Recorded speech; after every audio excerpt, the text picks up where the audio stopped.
Hello friends, Syed EH classes में आज हम लोग बात करेंगे डेंगू के बारे में, जो मोस्ट कॉमन डिसीज़ है पूरे वर्ल्ड में। बहुत सारे मुल्कों में ये डिसीज़ पाया जाता है और इसमें सीवियरिटी भी बहुत ज़्यादा है। ठीक है, अगर इसको ट्रीट नहीं किया गया तो बहुत सारे पेशेंट सीवियर इलनेस में जा सकते हैं। आइए स्टार्ट करते हैं। डेंगू का डेफिनेशन जानेंगे, उसके सिम्टम्स के बारे में डिस्कस करेंगे और उसके ट्रीटमेंट के बारे में हम लोग इस क्लास में डिस्कस करेंगे। डेंगू डेंगू जो है, देखिए, एक टाइप का वायरस है जिसको हम कहते हैं डेंगू वायरस या फिर डेन वायरस। ठीक है, शॉर्टकट में डेन वायरस भी कहा जाता है। ये वायरस जो है पाया जाता है एनवायरनमेंट में। इसको जो कैरी करने वाला जो ऑर्गेनिज्म है वो है हमारा मस्कीटो। ये मस्कीटो इस वायरस को लेकर ह्यूमन तक पहुंचाता है। ये डायरेक्ट ये वायरस किसी ह्यूमन पे अटैक नहीं कर सकता। ये एडीज मस्कीटो के जरिए से ये ट्रैवल करता है। ये ट्रैवल करके ये अगर किसी को बाइट करता है, ये मस्कीटो किसी को बाइट करता है, ठीक है, ये जो मस्कीटो है एडिनो मस्कीटो, ये अगर किसी को बाइट करता है, बाइट करने के बाद 4 से 10 दिन के अंदर क्या होगा, इसको सिम्टम्स नजर आएंगे। कैसे कैसे सिम्टम्स रहेंगे, देखिए, फीवर होगा, muscle bone and joint pain होंगे। ये फीवर की बहुत बड़ी खासियत यही है कि इसमें बहुत ज्यादा पेन्स होंगे बॉडी में। ठीक है, फीवर होंगे और muscle bone and joint pain होंगे, हेडेक होगा, रैशेस भी होंगे। ये सेकेंड स्टेज में नाउजिया और वॉमिटिंग भी नजर आएंगे।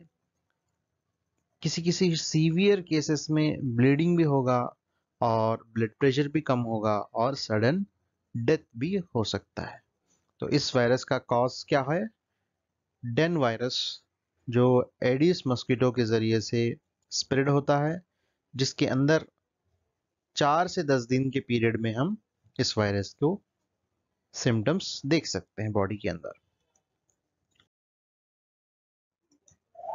अब आइए देखते हैं कॉजेटिव एजेंट। मैंने कहा था डेन वायरस, इसके 4 टाइप्स है।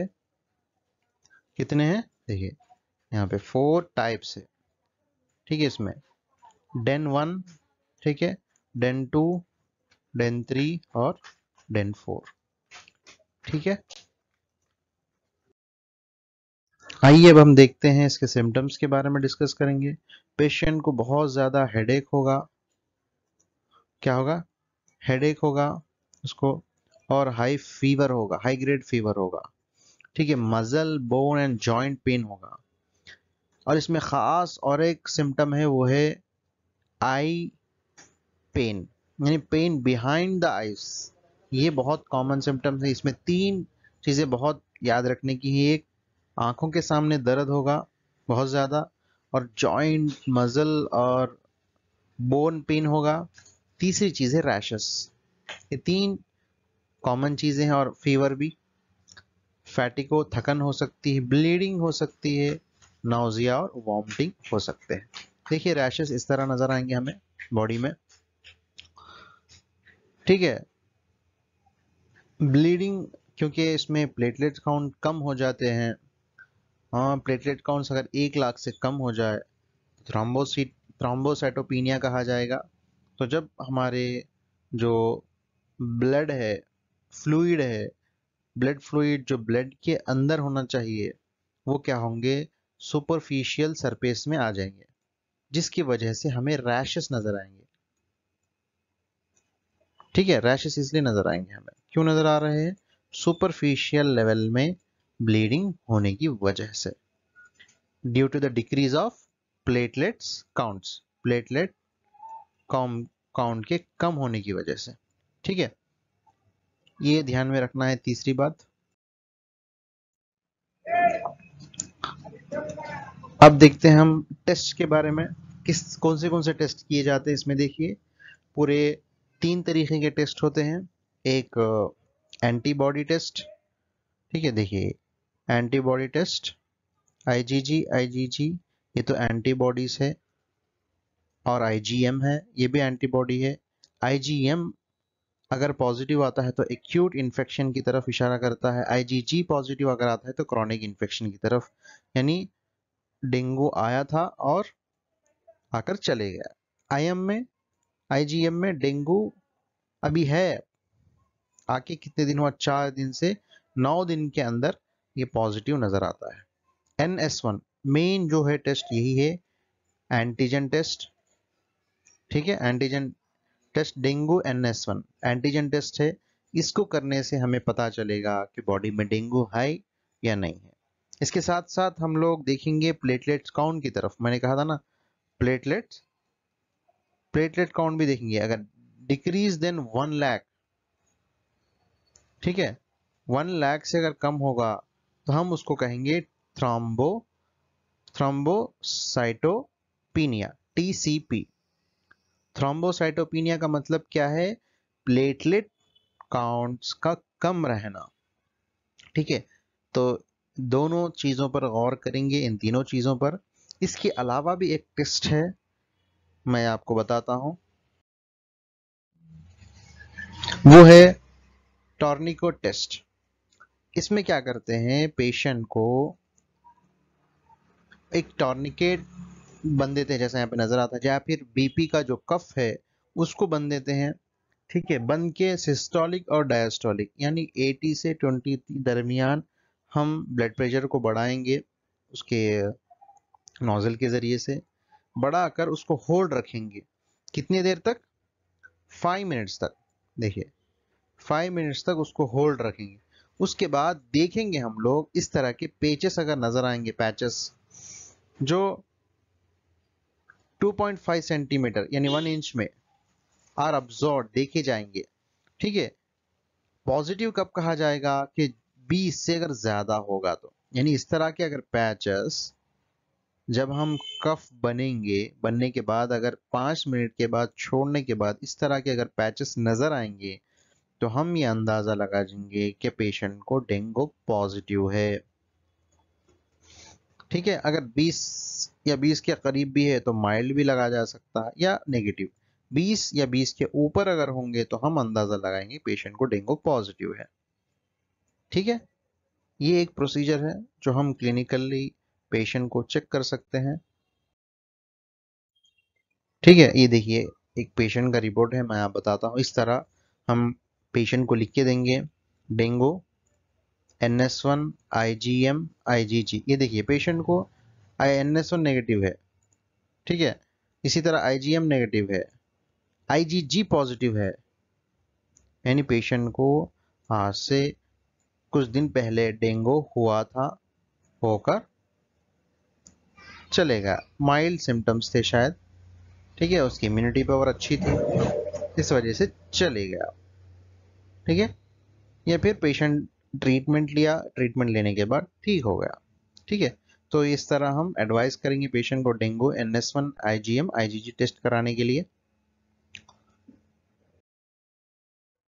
आइए अब हम कुछ और इसके ग्रेडिंग देखेंगे सीवियरिटी के हिसाब से डेंगू इन्फेक्शन के। देखिए डेंगू इन्फेक्शन का जो फर्स्ट ग्रेड है, 0 ग्रेड भी कह सकते हैं इसको, या फिर फर्स्ट ग्रेड। इसमें क्या होगा, पेशेंट को फीवर होगा, हेडेक होगा, और रेटिरो ऑर्बिटल पेन, मैंने कहा था ना आपको, आंखों के सामने बहुत ज्यादा पेन होगा, ठीक है। इसमें थ्रोम्बोसाइटोपिनिया यानी 1 लाख या 1 लाख से कम होंगे, ठीक है, ग्रेड 1 कहेंगे। यानी सिम्टम्स के साथ साथ ये चीजें नजर आएंगी। और DHF1 में साइन इससे बढ़ जाएंगे, और ट्रॉन्क्यून टेस्ट भी पॉजिटिव आएगा, ठीक है। टॉर्निक्यू टेस्ट जो है वो पॉजिटिव आएगा। प्लेटलेट्स 1 लाख से बहुत ज्यादा कम हो जाएंगे, ठीक है। इसमें भी साइन ब्लीडिंग शुरू हो जाएंगी। पहले में तो ब्लीडिंग नहीं थी, दूसरे में टॉर्निक्यू टेस्ट पॉजिटिव आया, तीसरे में क्या होगा, ब्लीडिंग होना शुरू हो जाएगा, ब्लीडिंग नजर आएगी पेशेंट को, आँख नाक से, ठीक है, इसमें भी 1 लाख से कम होंगे। इसमें देखिए फोर्थ जो है ग्रेड है, उसमें क्या होगा, बहुत ज़्यादा पेशेंट वीक हो जाएगा, हाइपोटेंशन में चले जाएगा, रेस्टलेसनेस में चले जाएगा। इसमें भी बहुत ज़्यादा प्लेटलेट्स कम होंगे, यानी ये 4 में भी 1 2 3 4, इसमें चारों में हमें टीसीपी नजर आएंगे, यानी थ्रोम्बोसाइटोपेनिया नजर आएगा। ठीक है, तो ये फोर्थ जो लास्ट स्टेज है, इसमें पेशेंट डेथ होने की चांसेस भी नजर आ सकते हैं। आइए अब हम देखते हैं कुछ ट्रीटमेंट की तरफ। ये डेंग वैक्सिया जो सोनोफी पैस्चर कंपनी का बनाया हुआ है, ये वैक्सीन दिया जाता है डेंगू के लिए। ठीक है, और ये दिया जाता है 9 to 45 ईयर्स ओल्ड के दरमियान के एज्ड ग्रुप को, और इसके 3 डोसेज दिए जाते हैं, जो 0, 6 और 12 मंथ्स में दिए जाते हैं। ठीक है, पहला डोज देने के बाद 6 महीने के बाद सेकंड डोज, फिर थर्ड डोज 12 महीने के बाद। ठीक है, तो इस तरह ये वैक्सीनेशन दिया जाता है। अब आइए हम कुछ नेचुरल ट्रीटमेंट की तरफ देखते हैं। पेशेंट को बहुत ज़्यादा एडवाइस करना चाहिए कि वो वाटर इनटेक करे, फ्लूइड ले। ठीक है, और सबसे बेहतरीन इलाज जो है वो है पपाया लीव्स। अगर हमारे जो प्लेटलेट काउंट्स अगर कम हो जाए तो प्लेटलेट्स काउंट्स भी बढ़ाते हैं। इसमें 3 तरीके देखिए, पपाया का लीव्स डायरेक्ट जूस पिला सकते हैं, पहली चीज़। दूसरी चीज़, इसके टैबलेट्स भी मिलते हैं, सप्लीमेंट्स, वो दे सकते हैं। इसका जूस भी मिलता है, वो भी दे सकते हैं आप लोग। बहुत सारी चीज़ें अवेलेबल है मार्केट में। तुलसी का बेसल लीव्स भी दे सकते हैं, ऑरेंज जूस भी दे सकते हैं पेशेंट को। ठीक है, ये है। अभी हमारे मिनिस्ट्री ऑफ आयुष ने भी गाइडलाइन जारी किया, आयुर्वेदा के हिसाब से, होम्यो के हिसाब से, नेचुरोपैथी के हिसाब से, यूनानी और सिद्ध के हिसाब से हम लोग ट्रीटमेंट कर सकते हैं। आप इसको जो मैंने पीडीएफ सेंड किया उसमें देखकर आप 8 गाइडलाइन को भी फॉलो अप कर सकते हैं। आइए अब हम देखते हैं electro homeopathy treatment. Electro homeopathy में मैंने कहा था ना आपको, S1 लगाएंगे पेशेंट को। S1 और S10 ऐसे जो फ्लू है, वायरल फ्लू है, इसमें बहुत अच्छा काम करेंगे कि इनके निकालना है, इनको पहले एक्सक्रीट कराना है टॉक्सिक सब्सटेंस को। तो S1 देंगे 5 to 10 ग्लोब्यूल्स हर 2 घंटे में। इसी के साथ A2C3 देंगे, क्योंकि सबकुटेनियस ब्लीड हो सकता है, पेशेंट को ब्लीडिंग को रोकने के लिए, सॉरी, सबक्यूटेनियस जो रैशेस है उसको रोकने के लिए और उसके सिम्टम्स को कम करने के लिए। D5 में देंगे 10 ड्रॉप्स देंगे एवरी 4 टाइम्स ए डे। इसी तरह S10 मैंने कहा था ना आपको। और फीवर अगर हुआ तो F1 वही लगाएंगे। इससे बहुत ज़्यादा ग्रेड में अगर फीवर होगा तो F2WE देंगे। फ्रंटल रीजन में पेशेंट को कहेंगे कि अप्लाई करें। अगर बहुत ज़्यादा पेन होगा तो C5G के कंप्रेशन को लगाएंगे, हॉट कंप्रेशन, सॉरी यहाँ पे गलत हो गया, ओ आना चाहिए था, हॉट कंप्रेशन लगाएंगे दर्द के लिए। और अगर पेशेंट की और सिम्टम्स है तो उसके हिसाब से हम लोग मेडिसिन लगाएंगे। ठीक है, अब ये कोई ऐसी कोई खास मेडिसिन नहीं है जो जाकर डेंगू के लिए काम करे, लेकिन सिम्टोमेटिक ट्रीटमेंट ही दिया जाता है। और सबसे पहली चीज़, हमें वो टॉक्सिसिटी को एक्सक्रीट कराना है, जो S1 हमें बहुत अच्छा मदद करता है, और इसी तरह S10 भी। ओके फ्रेंड्स, तो ये था डेंगू का ट्रीटमेंट, हम लोगों ने डिटेल में जाना हर चीज़ को। ओके फ्रेंड्स, कल एक नए टॉपिक के साथ आपके सामने आएंगे। Thank you.